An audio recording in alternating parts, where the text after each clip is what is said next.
Welcome to WizeUp. I'm Paul Arthur. Have a great show lined up for you today. It's actually going to be divided into two parts, talking about Alberta separation, the pros and the cons thereof. So we're actually going to have a couple of guests, one pro-Canada, one pro-Alberta, I guess, an independent Alberta. So before we jump into that, just make sure you hit subscribe and tell your friends about us if you're enjoying the show. All right, so our guest today is Thomas Lukaszuk, and most of you remember him as a former progressive conservative Alberta MLA. He was actually deputy premier for a while as well, a cabinet minister.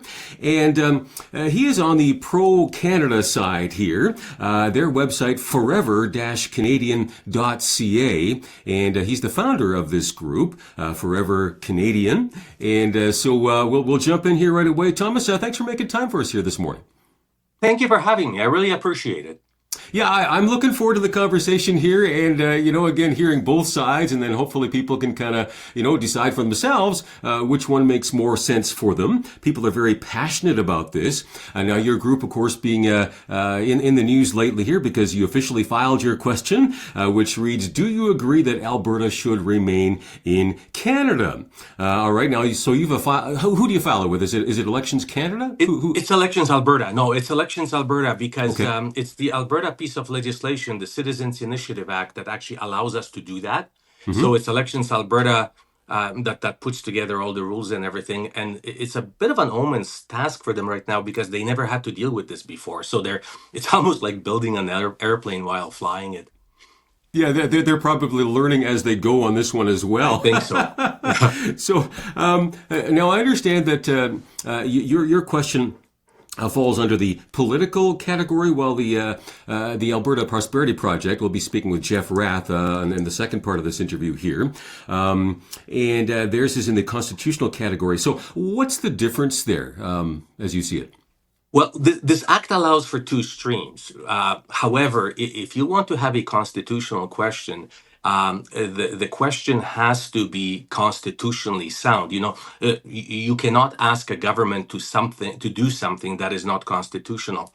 And we had numerous constitutional lawyers review the two possibilities, and it became abundantly obvious that a question that is asking for unilateral separation from Canada will not meet constitutional standards and would put the elections commissioner into a position where he would simply have to reject that question. So the other way is the policy approach, which really achieves the same goal, but then it would allow you to phrase the question the way we have phrased. The way the question is composed is very stringent and very important because it has to be a binary yes or no question, and it cannot have sort of two questions within it. Right. So we were very cautious in drafting this question, and we made sure that we chose the right pathway, and that is why our question got approved. Okay, so now again, part of this clash here, I guess, between the two sides is that you got your question in before the Alberta Prosperity Project did. So and they do this on a first come first served basis, right? So you can't apparently, as I understand the legislation, you can't have two questions, I guess, on the same general subject in a referendum. So basically, if yours gets approved, yours goes and theirs doesn't. Is that correct? That is correct. Well, Mr. Rath, I understand, has also filed his question. Now he filed it for a second time, but the first time it got bounced back. I'm not privy to know why, but it has been once already rejected. So I understand he is refiling his as well. But yes, the legislation is very clear that under this entire Initiative Act, no matter which stream you take, the constitutional or the policy stream, at the same time, there cannot be two competing questions. Or you cannot ask a reverse question. There can't be a situation where one asks, should Alberta stay in Canada, and another person asks, should Alberta leave Canada? Because that's essentially the same question. That would create a lot of confusion. So the Act is very specific on the fact that there can only be one question, and that the Commissioner will determine the applications based on the order in which they were received. Okay. So question, is it legally binding the way it's worded and the way the legislation sits if, again, a majority of Albertans say, yes, we want to remain in Canada? Is that binding on the Alberta government? Well, Alberta government, our premier or cabinet, will have really two choices. Choice number one, she can bring this now as a referendum question, probably at the next election, because it's too expensive to just run a referendum Yeah. with one question. So she would either attach it to a municipal election or the next provincial election, or she has another option. She can bring it before the legislature, and all elected members of Alberta legislature could vote on it and adopt it as a government policy. Um, I anticipate that the premier would not want to bring that into Yeah. legislature because she has some divisions in her caucus. I predict, but that's entirely up to her. She can have this as a referendum. Okay. Now, another angle on this is Bill 54 was introduced by the UCP and is now passed. It is now legislation. So this makes it easier to get a referendum going. But so here's the conundrum for you, right? Is that yours was filed and accepted before, like just maybe a couple of days before, Right. Bill 54 actually passed. So that puts you under the old legislation, which requires more signatures, 293,000 roughly, to get on your petition, and it gives you less time to get it on the Correct. position, get this petition filed as well. So, so what are you going to do with that? Well, I filed early because, to be honest with you, and I don't mean to sound pompous, but I am confident that we will raise enough signatures, whether it's the old rules or new rules. And the moment we launch this, Albertans, Canadians are proving me to be right, because the response is just phenomenal right now. So whether the old rules apply or new rules, yes, it's always nice not to raise fewer signatures, but to have more time, because it also extends the period of time from 90 to 120 days. So it would be nice to have more time. But I'm really not concerned about the limitations. There are also some changes relevant to raising money. So we will have to take a look at that. But that is entirely up to the elections commissioner. He will have to now make a determination whether my petition will be bound by the old rules or the new rules. And obviously courts can review that. But when it comes to the number of signatures, I am perfectly fine with the old threshold of So nearly you're 300,000. confident that you. I mean, of course, you're fairly. I think your group just kind of recently got together, right? Where the APP's been around longer. So you're confident you can get enough volunteers, because that requires boots on the ground, right? Lots of phone calls and emails and door knocking. I don't know to get all of that together. You think you can do it? Yeah, Paul, let me share this with you. As you know, I've been involved in many campaigns, Yeah. and I honestly, sincerely, have never seen anything like this, where this momentum built up. It's almost the case where the people are sort of pushing the campaign as opposed to the campaign, Okay. pushing people to work. On day one, when this hit the media, we registered over 300 volunteers from across Alberta.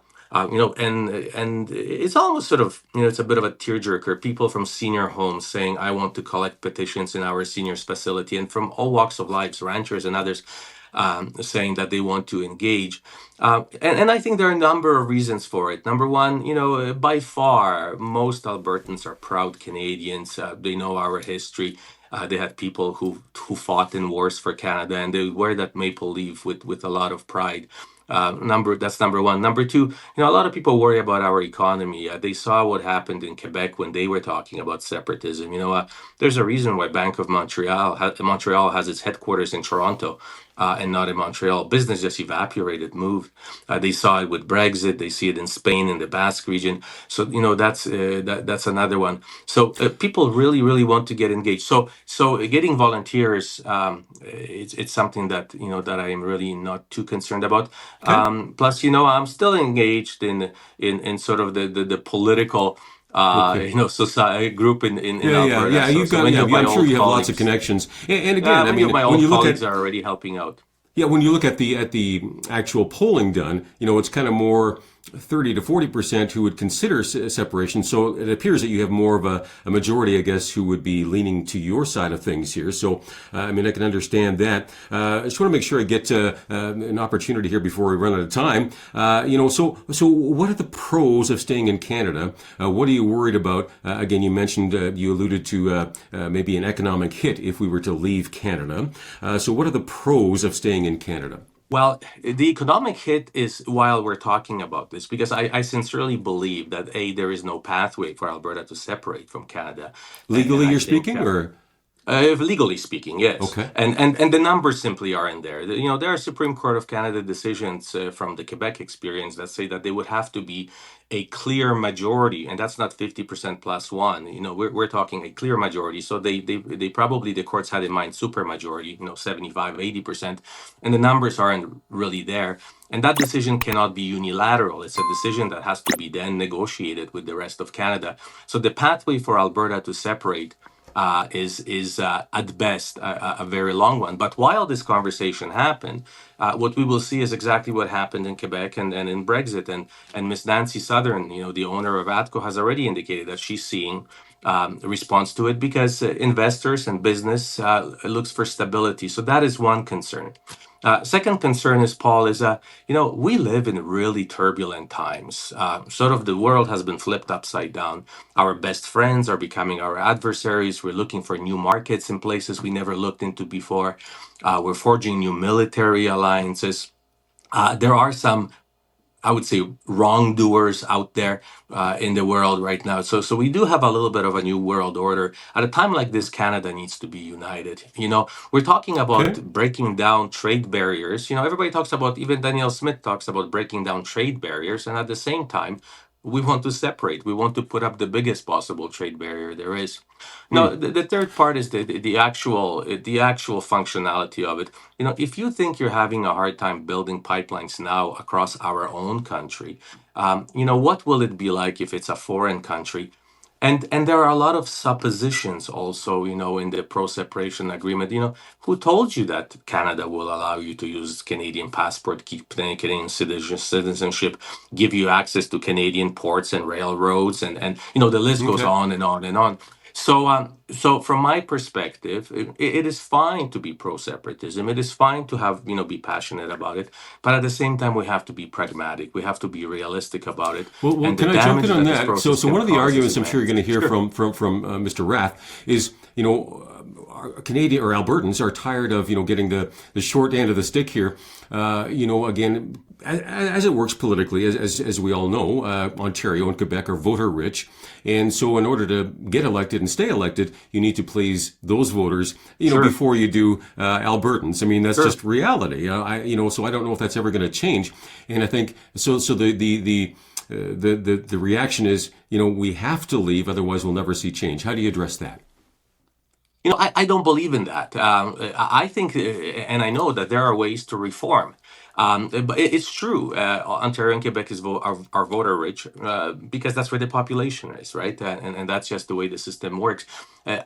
When I was at government, I tell you, we always hated having conservatives in government because we can never beat them up. It's easy to do politics, by blaming somebody. So when Chrétien was in government, we loved it because we could punch him every morning.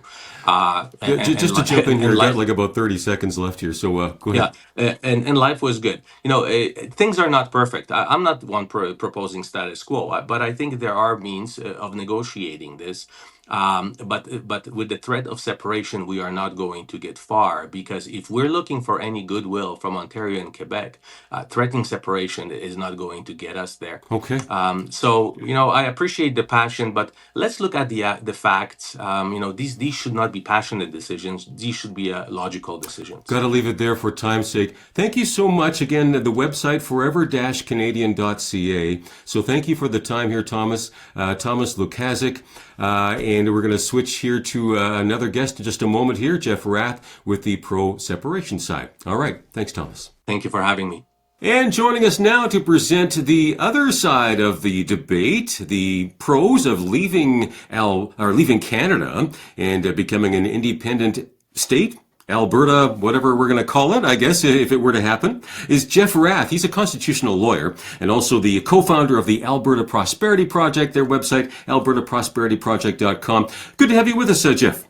Thanks, Paul. Thanks for having me on. I'd like our viewers to know, though, that the reason that this isn't a debate is because Mr. Lukaszuk won't debate me.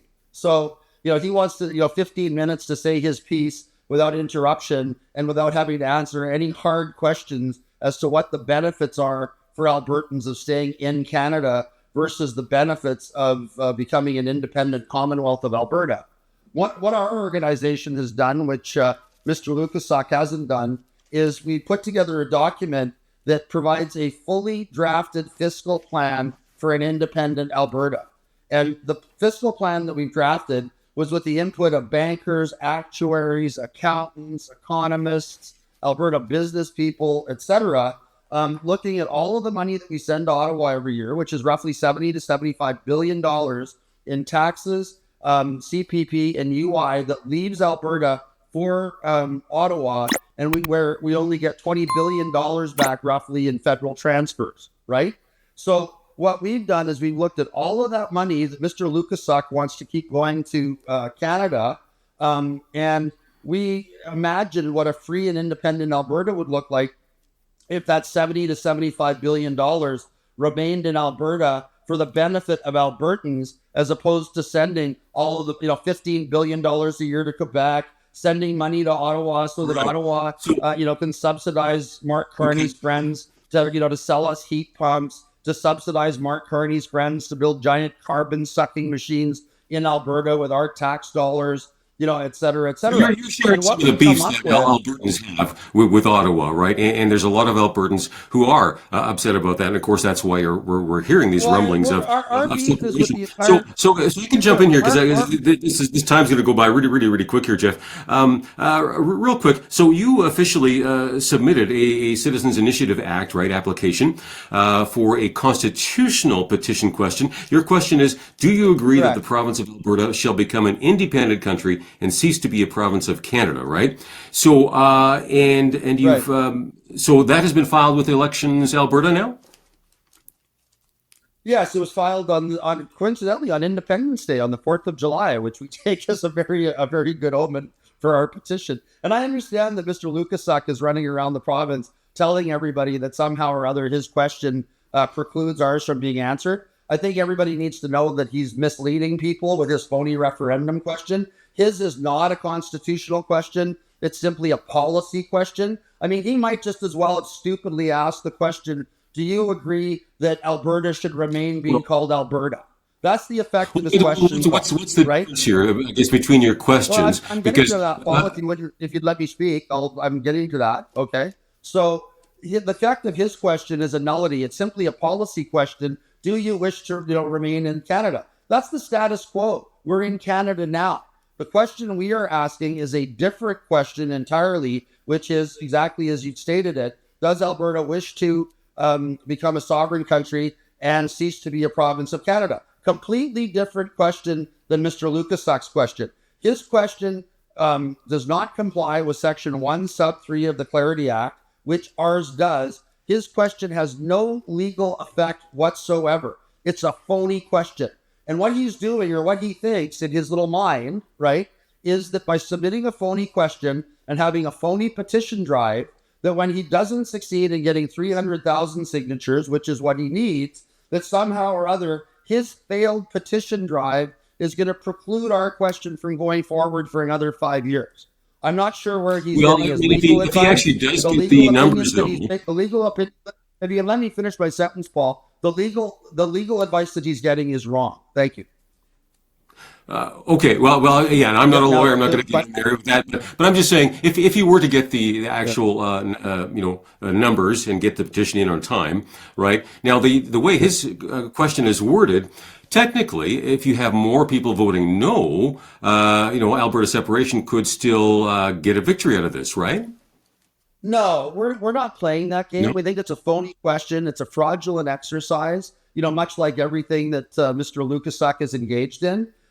So in his little mind that, if he gets yes, that our question is dead in the water, And then if we vote no, we have to ask our question anyway in order to get Alberta out of Canada. It's a stupid procedure. It's a stupid process that he thinks, that we're going to follow. We are not.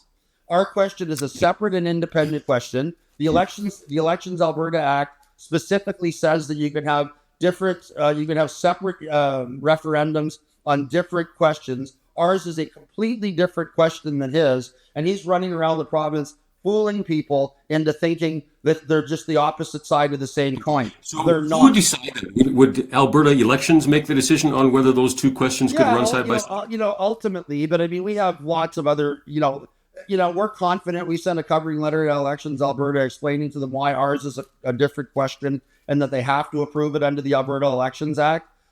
If Elections Alberta is not going to do their job and behave appropriately, we have lots of other options to make sure that our question is that question for a referendum on independence. Mr. Lukaszuk is simply trying to interfere with this process with a phony question that doesn't comply with the Clarity Act.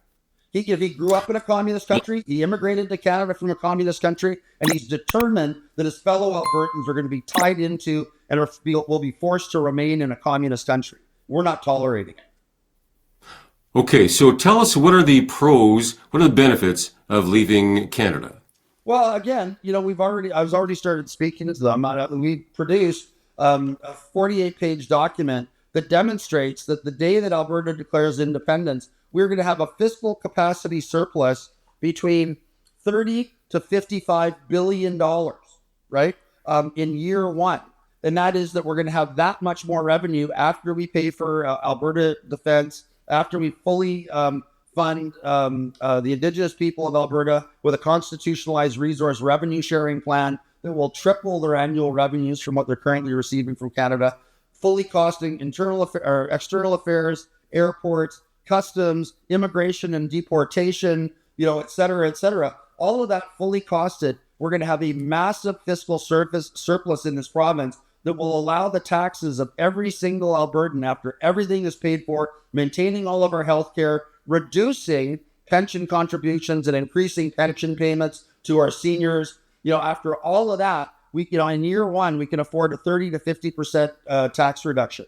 By year 5, because of deregulation and all of the new business that will be attracted to Alberta by becoming the lowest regulated jurisdiction in North America, all the new business that will be coming in, we posit that by year 5, that we could be at a zero income tax in Alberta, like regimes like Dubai, Monaco, and other places in the world, United Arab Emirates, etc. We are going to be so wealthy when we leave Canada that we won't know what to do with ourselves. We're in favor of prosperity. Mr. Lukaszuk is in favor of continued communism and the ongoing support of liberal emissions caps, production caps on our energy, the universal basic income plan that's going to destroy our children and the culture of this province. By implication, by Mr. Lukaszuk wanting to keep us in Alberta or keep Alberta in Canada, he's in favor of all of those programs. And I think your viewers need to know that Mr. Lukaszuk, has been thrown out of the United Conservative Party because he's now an NDPer and he endorsed Rachel Notley in the last election. And everything that he's doing is a phony exercise designed to keep Albertans, as a colony of Eastern Canada and as under the oppression and tyranny of Eastern Canada. That's his program. Well, leaving the politics out of it for a second here, how does this going to work? I guess you can't leave the politics out, can you? Because here's one of the questions that comes up is, so if you win, the referendum, okay, and Alberta votes to leave, so how does it work practically speaking? There's a lot of processes to go through there, of course, the way things are worded legally, clear majority, for example. And so, a lot of the provinces aren't going to be happy about losing Alberta oil and revenue coming into Ottawa. So, CPP, are they going to give you a fair shake on that or not? Or is Canada, which has never been particularly friendly to Alberta to begin with, right? Are they going to give you a really rough time? And will this take decades to sort out? You know what I'm saying? We don't care about any of that because, of course, the value of Alberta freedom by far exceeds any value of remaining in Canada. The CPP stuff is a massive red herring because of the massive fiscal capacity excess that we're going to have in the province of Alberta. If we retain all federal taxes in Alberta, even in year one, we could cut pension contributions in half and double the pensions of our seniors just out of the fiscal capacity surplus if Ottawa wanted to violate the law and somehow treat Albertans differently by saying, okay, well, if you live in Costa Rica, Portugal, Spain, Florida, California, you can still have your CPP, but if you live in a sovereign Alberta, we're cutting off your CPP payment, right? That's a non-starter, right? As far as those issues go, we're not the least bit concerned about any of them. We are confident that upon Alberta declaring its independence following a successful referendum, that will be immediately recognized by the United States of America as an independent country, and we will be negotiating with Canada, not under the Clarity Act, but as an independent country, negotiating nation to nation with Canada. That's the way But forward. those things will take time, right, to get all of that sorted out, currency and banking and all that kind of stuff. We have a plan. We have a plan for all. But would that hit the economy in a negative way in the sense that during that interim time, there'd be some instability. So then, and business investors tend not to like instability, right? We have businesses that are now moving to Alberta in the hopes of an independent Alberta. There's no doubt about that. Any suggestion that people are not going to want to invest in Alberta because of business uncertainty, and I know that's Lukaszuk's, shtick. Him and his buddy Jason Kenney are running around trying to scare people with that. The reality of it is, people are selling their businesses and moving to Alberta because they want to be part of a free and independent Alberta. Real businesses. Let me finish, Paul. Real businesses that thrive in a low tax, low regulatory environment will thrive in an independent Alberta, and the corrupt businesses that operate in high tax, high regulatory environments because they get massive government subsidies will not thrive. But we're going to be fine. We are. And I got to leave it there. I'm so sorry. Jeff Rath with the Alberta Prosperity Project, albertaprosperityproject.com. Thanks so much for watching. We'll see what comes of all of this here soon. All right. Again, WizeUp.ca. Don't forget to hit subscribe as well. Thanks for watching.